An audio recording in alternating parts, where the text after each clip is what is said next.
Lorenzo Villoresi just so happens to be one of my all-time favorite perfumers. That's right. Even amongst all the master perfumers throughout time, the many perfumers, independently taught, niche, what have you, he is among one of my favorites. And the reason for that is he's staunchly independent. He has this phenomenal grasp of aromatics, that's herbs and spices. His dry downs are unique to his creations, with his inclusion of sandalwood and musks and ambergris. He is a unique perfumer and inspires me. So to give you some background on Lorenzo Villoresi, he is based out of Florence. His perfume house was founded in 1990 after he completed a degree in philosophy. And he spent years traveling and experimenting, studying all different kinds of raw materials, blending these custom-made fragrances.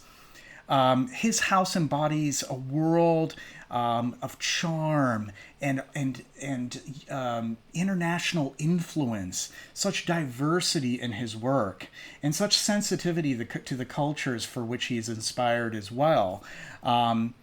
So in completing his degree in philosophy, he did a lot of traveling in the Middle East, studying ancient cultures such as the Jewish, Egyptian, Mesopotamian cultures, learning a lot of those ancient fragrant materials along the way, those resins, sacred resins, for example. Such a world of essences and perfumes throughout history had inspired him in his work. I would absolutely love to visit his boutique in Florence, which even includes a museum of different curiosities that are related to the world of fragrance and incense. There's also an excellent interview that is available on YouTube. I will have the link in the description. It's an interview with Matt Gebauer, Ryan, the Perfume Bonfire, who's also a big fan of Lorenzo Villoresi, had clued me into this interview, so check that out. So without further ado, I'd love to get this started because I have 12 fragrances in my collection. Yes, go figure. Expect it from me. I go big. So I have 12, and we'll get started with perhaps one of the most famous of his releases, and that is from 2000. It is Teint Neige. And this is the epitome of powder. He has elevated this element to the nth degree with Teint Neige, which translates to the complexion of snow. And I agree with Neil Chapman in his book, Perfume in the Search of a Signature Scent, that this is sort of a boudoir scent. And I, for one, love using this swaddling, huggable scent as a nightcap fragrance, one to apply just a bit after getting into my pajamas. Just a bit, because even as an EDT, this one has a considerable aura to it. A little goes a very long way, I assure you. The accord is built mostly on heliotrope and rose, and it's elevated by these cloud nine musks. There is this thickness that may be a bit overwhelming for those who can take powder and only in moderation, but for those who find comfort rather than suffocation in powder, this is more than worth the experience. Dreamy ivory, tonka meringue, whipped and puffed and drifting. This narcotic has a long half-life and traces remain on my skin as I awaken the next morning. I imagine Linus of the Peanuts, I imagine his blanket to be scented like this. I absolutely love it. Next is another favorite of mine from Villoresi. This is Yerba Mate, released in 2001. And this, in my humble opinion, let me just get that. Here you go. This is in a league of its own. The open is just extraordinary. A raw, earthy greenness that is rarely captured in perfume as it is here. I can certainly detect the mate and the tea leaves. But there's also the most incredible smell of newly mown hay and the coumarinic aspects of cut grass in the summer sun. Just delicious. And after several minutes, the powdery notes extend the effect into this heart of lavender absolute and mint leaves. I almost feel like I detect cassie in the heart as well. And cassie is a species of mimosa. I've discussed this before when discussing fragrances that feature a mimosa note in my reviews. For example, Un Fleur de Cassis from Frederic Malle. So that is just to give you some background on Cassis. So this whole feel in time dries to the subdued vetiver, soft woods, and moss, rather. I very quickly developed an emotional response to yerba mate. A nostalgic, wistful sense of comfort. I love when a fragrance can impart these feelings, and it's most certainly not a frequent occurrence in fragrance, at least to this degree. It's a truly personal, almost spiritual connection. My regards to Mr. Villoresi for creating what I think is a masterpiece in his oeuvre. Next up, we fast forward 10 years to 2011, so this is a somewhat more recent release from Lorenzo Villoresi. This here is Theseus. And this is a marvelously, you look marvelous, marvelously rounded composition that can only come from a masterful blending. This is a sort of a culmination of all of his great abilities to congregate these dense elements into an expansive and cohesive whole. And there's this fluid development. He can combine these disparate elements into this harmonious whole with aplomb. Theseus brings out the greenest, luscious elements out of both the mercurial clary sage that is featured here, and also Villoresi's signature inclusion of spices. Here it is nutmeg and pepper, and this temperamental vetiver. It all elevates the greenness and adds a thoughtful contrast. A suggestion of iris with its cooler, more aloof nature pulls Theseus in a direction where it's adjacent to brightness rather than in full light, an aromatic glow rather than a sunbeam, as it were. And there's no brazen woody ambers in this dry down, which bring me much relief. It brings me much relief that they're not there. It's also a lower velocity vetiver. Woody, musky, some labdanum, and sort of this Bellamy-esque hint of leather, like Hermes Bellamy, and its lingering projection. This would be a comfortable, welcoming, aware no matter what the season or occasion. The next one is Musk. Musk is from 1995. And I feel like with Musk, I had found what had long eluded me. This rose musk that is neither too musky, nor is it too rosy. It's this great energy, this great synergy, this relationship happening here that I've found in few fragrances. Perhaps also the now sadly discontinued Van Cleef & Arpels Pour to an extent with its rose and leather. The more I examine this on my skin each time I wear it, the more it's moved towards a masterpiece territory. I know I'm throwing masterpiece around, but I'm talking about one of my favorite perfumers. It's just so mesmerizing and dreamy to my nose. My nose also detects geranium supporting the rose and a sheer dose of linalool. Perhaps that's the rosewood note. It's softening and soothing, rounding it all off. And as it dries a couple hours in, sandalwood crossfades with a waning rose, and what's left is this creamy, somewhat powdery skin scent with phantom wafts of rose. It's a true delight. And for some reason, I feel like the cobalt blue really is an appropriate color. I know that there's some other Lorenzo Villoresi fragrances that are in this blue, cobalt blue kind of bottle, but for this one it seems to match. It smells to me in almost the synesthetic way, like the way cobalt blue looks to me. It's phenomenal stuff. And it just so happened to be at one time Brad Pitt's signature fragrance.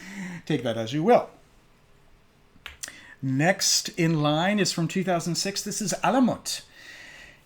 So, Luca Turin gave Alamut 1 star, calling it a hideous oriental. completely eviscerating Lorenzo Villoresi, saying he's putting forth no ideas at all. And naturally, because of this, I had to try, as I always do when Turin would give a scathing 1-star review. And plus, I was already a big admirer of Villoresi at that point. And wouldn't you know it, I love it. It's rosy, powerfully woody, filled to the brim with these florals, moderately animalic, a musky dry down, tempered with a dusty, powdery undercurrent. I most noticed the rose and the orange blossom in its opening, with the top notes characteristic of a creamy sandalwood. And then the barnyard flower garden narcissus, a humid ylang-ylang, all anchored by sultry woodiness. In fact, in comparison with Rouge Hermes, which has a very similar sort of scent profile, I easily favor Alamut, as Villoresi seems to pull no punches and doses the elements with a saturation that has made me fall in love with a lot of his compositions. And there is this thickness that might be a bit much for wallflowers, but for those with zero inhibition when it comes to scent, I love to lavish in this, especially in the cooler weather. Fans of the aforementioned Rouge Hermes or Guerlain Samsara, Maria Candida Gentile Cinabra, also great scents. Do take note, I swear that Turin just has a personal vendetta against Villoresi. Don't know why. I don't really have any theories for it. Because I think this is irresistible. It's 5 stars in my book. And next up is Kamasurabhi. This was released in 2015, and every accord in Kamasurabhi has oxygen, but also is on the precipice of humidity and perspiration, refreshing as cool summer days after a long stretch of stifling thick air and hot, steamy temperatures. It opens with a flourish of florals, orange blossom, jasmine, all lucid, yet with that twang in their backbone, ever so slightly indolic and on the verge, but not quite over that ledge. And the florals, they plateau onto what my nose seems like plumeria, maybe champaka, in this grove of sandalwood. And the sandalwood is the fulcrum of the composition where it all centers.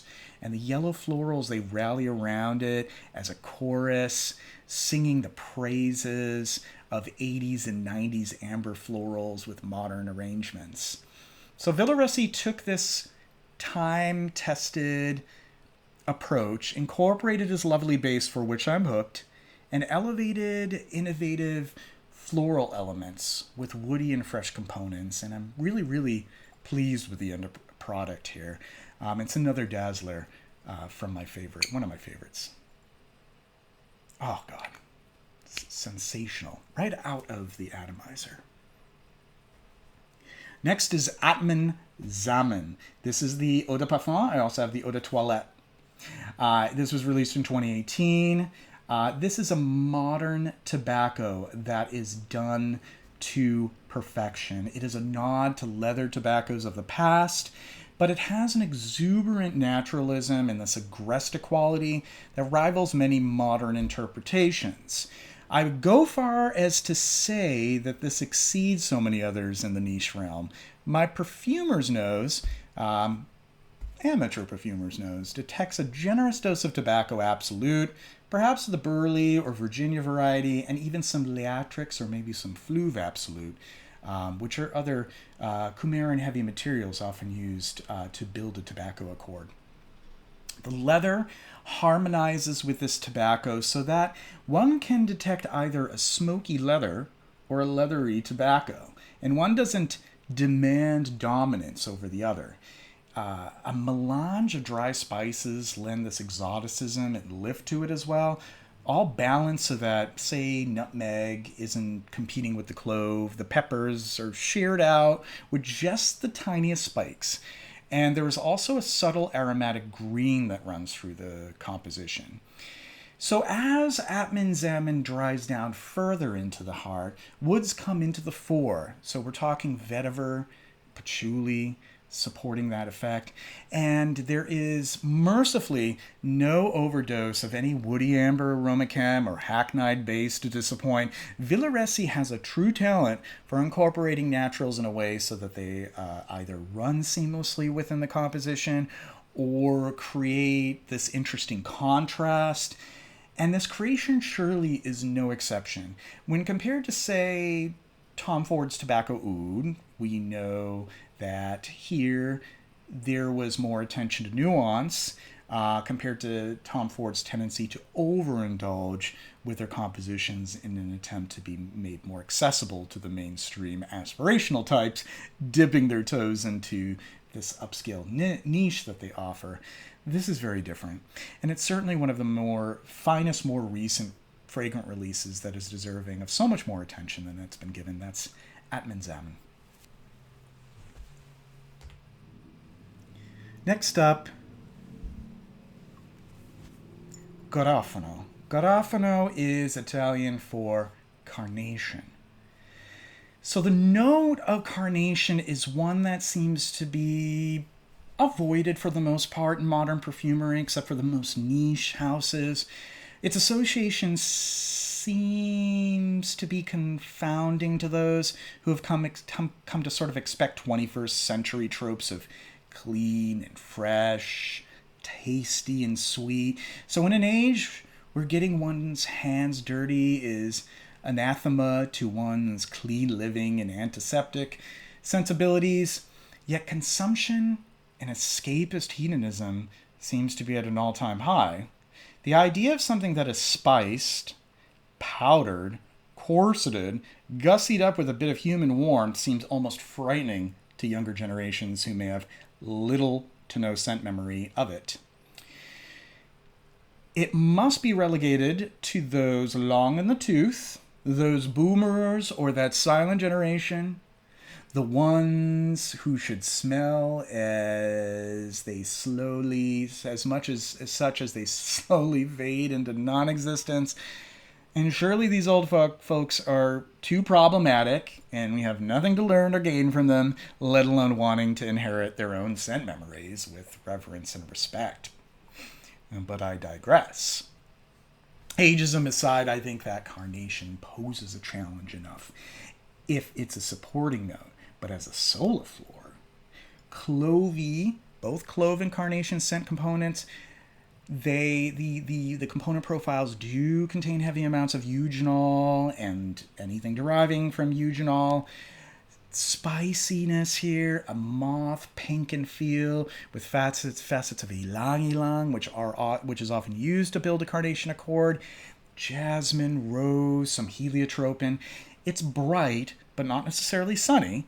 Warm, but not necessarily sweet. And here Villoresi seems to use, with great effect, a Givaudan base called methyl dianthylus. I'm just guessing, don't know it for certain. You can't really even determine it through a GCMS, just my theory.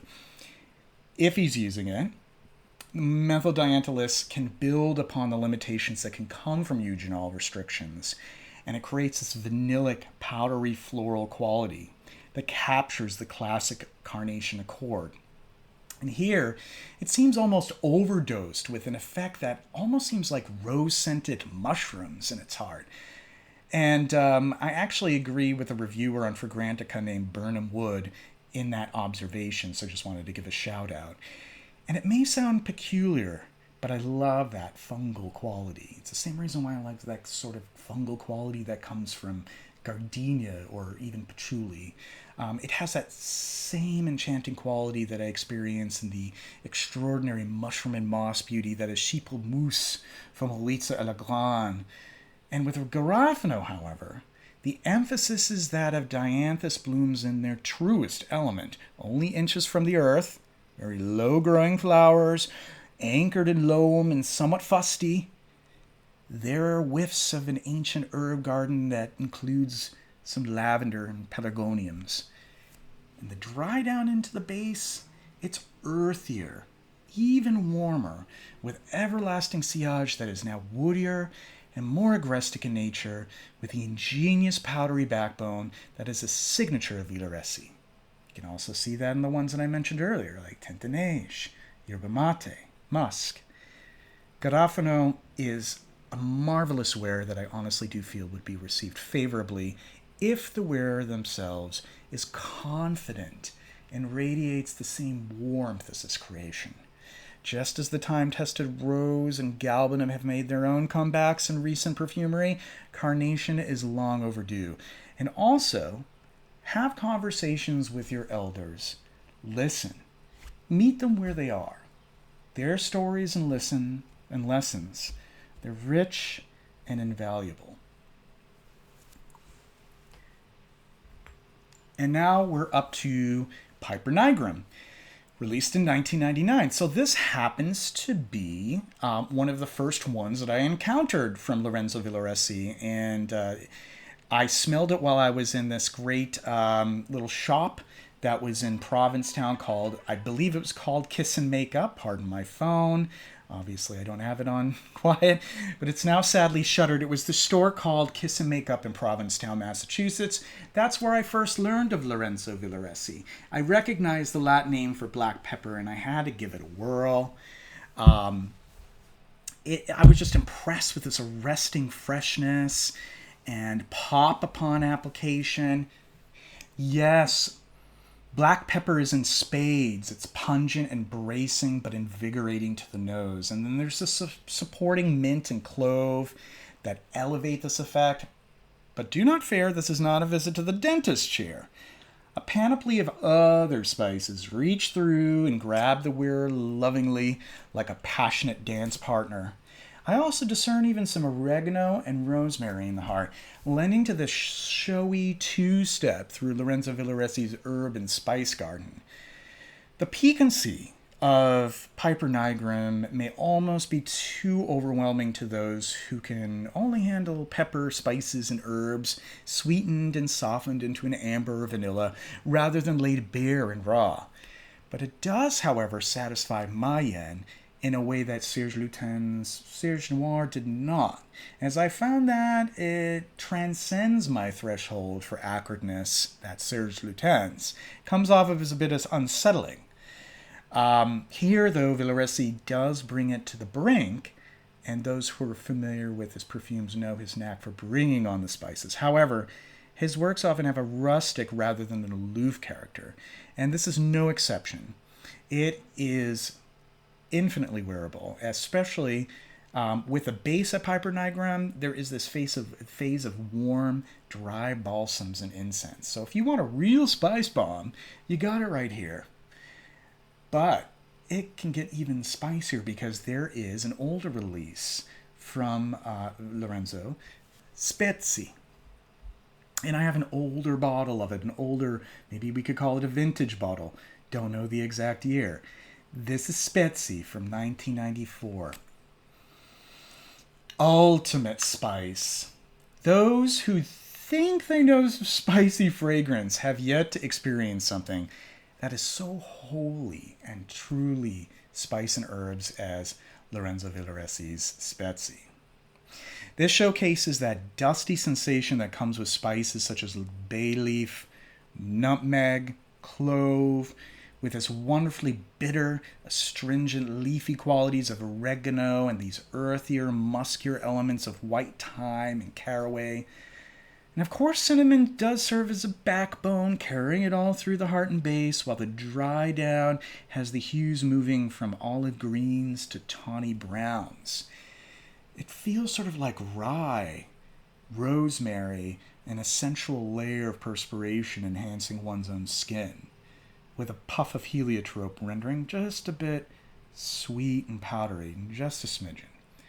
And Spezie is worth seeking out if one is a fan of the ingenious Diptyque L'Autre or the delicious Serge Lutens Arabi.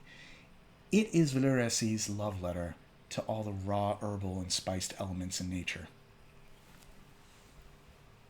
Moving forward, 1995's Sandalo. With this, Villoresi has achieved near perfection, a true sandalwood, without too much to detract from its truest qualities. Be that as it may, I do want to point out that his mastery of aromatics to lift a base note is quite impressive, and his usage of lavender, rosewood, neroli, and citrus in the opening here takes what could be a very base-heavy composition and diffuses the sandalwood itself quite remarkably. So fascinatingly enough, there is a dry woodiness that also somehow feels creamy and balmy, especially as sandalwood dries into the heart. No matter what sandalwood materials were used, whether Mysore, Australian, or others, New Caledonian, you name it, there is a multitude of, synth bases and accords that could be used. It just somehow feels so honest and real, if that makes any sense. I think many folks have this idea of how sandalwood should smell or feel, and may feel a little bit taken aback by this representation. I've smelled the wood itself along with the oils, and this is one of the closest representations I've smelled. Is that important? And well, it depends on the person, but I do quite favor some realism now and then, and it's delivered here with such panache. The dry down is accompanied with resinous elements, extending the heart of the sandalwood into the base beautifully, with the feeling over time being meditative and more unctuous, with these elements alighting into a warm, powdery, your skin but better scent. Overall, it's a wonderful development for sure. And it really was because of Sandalo that I decided that Villoresi is extraordinarily talented, in my humble opinion, and deserving of so much more respect. But then there is his, what I feel to be his magnum opus, and it is Ambra. So when I visit Quebec City, I stay at the hotel within Le Monastère des Augustins, and it's in the very heart of the old city. And this monastery has Augustinian sisters, and they devoted themselves to caring for the body and the soul. And it's evident from the accommodations and the amenities geared towards health, wellness, and most of all, quietude. And that's evident from its accommodations. There's also, a broom d'ambiance that they sell, named 1639, the year Hôtel Dieu de Quebec Monastery was founded. This room mist contained not only various resins and conifers, but also it had cardamom. I only have just a few drops of it left, but whenever I smelled, I immediately returned to my time there. So Lorenzo Villoresi Ambra, it opens with this cardamom, and it reminds me of that 1639 room mist, but even more so, it reminds me of that stillness, that space carved out for reflection, away from what plagues me due to the attention economy in which we're so steeped. And the opening of Ambra is also accompanied by this cool bitter green galbanum, a peppery, lemony elemi, and this sort of cola nut myrrh making its presence known not long thereafter.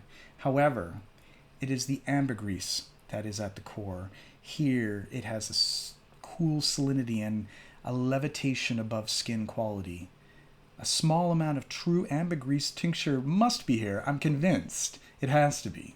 It just has that vitality and that animal magic that would be near impossible to produce with any facsimile thereof. And when it simmers down, it feels a bit warmer and even more enveloping due to the enduring labdanum and other resins. It's a fragrance to wear when one seeks time for stillness, to meditate. So those are the 12 in my collection. Are you a fan of Lorenzo Villoresi? If so, what are your favorites? What do you have? What do you enjoy? Let me know in the comments. I'd love to hear. And if you enjoyed this video, please don't hesitate to subscribe, like the video, hit the bell button for further notifications. It's always appreciated. I'm grateful to have the audience that I do here on YouTube. It means the world to me. So until next time, be well to each other, and take care.